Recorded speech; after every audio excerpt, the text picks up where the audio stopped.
Lasers are amazing, but did you know we could use them to talk to satellites and provide internet for the world from space? Let's learn more in this episode of How to Build a Spaceship.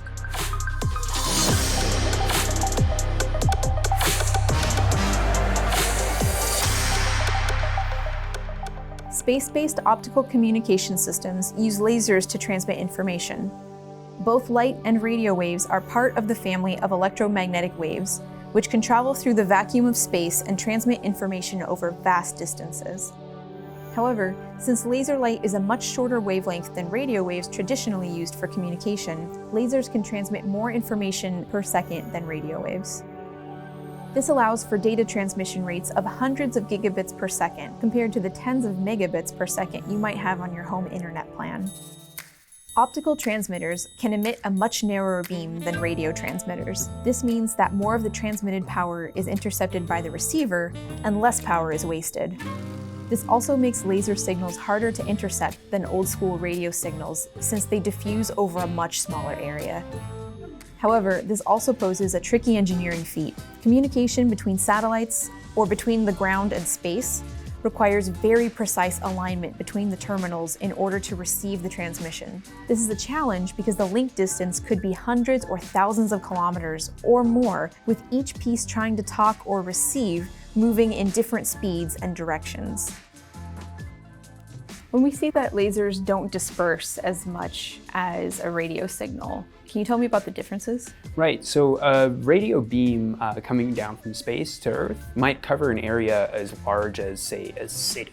But a laser beam doing an equivalent communication would only cover an area as large as a house. What are the challenges with communications between satellites that are moving in space using this optical communications method? So the main challenge here is trying to point the laser accurately. So you have that nice narrow laser beam, which is great, it's very efficient, but what that means is you really need to be hitting a pinpoint target on the other satellite. It's about equivalent to trying to hit a three-pointer from about 100 miles away. How accurately do these satellites need to be pointed to be able to use optical communications? So the satellite itself doesn't actually have to point that accurately. The laser beam needs to be accurate to about 1,000th of a degree, but we use a large turret on the top of the satellite to kind of get ourselves in the neighborhood of about 1/10 of a degree of pointing accurately. And then we use a fast steering mirror at the bottom of the terminal, and this takes us the rest of the way. Is there any concern about blinding pilots or frying birds as these lasers are moving through the sky? No, so we're transmitting lasers in the infrared, and humans or birds can't see in the infrared, so there's no danger to either pilots or wildlife.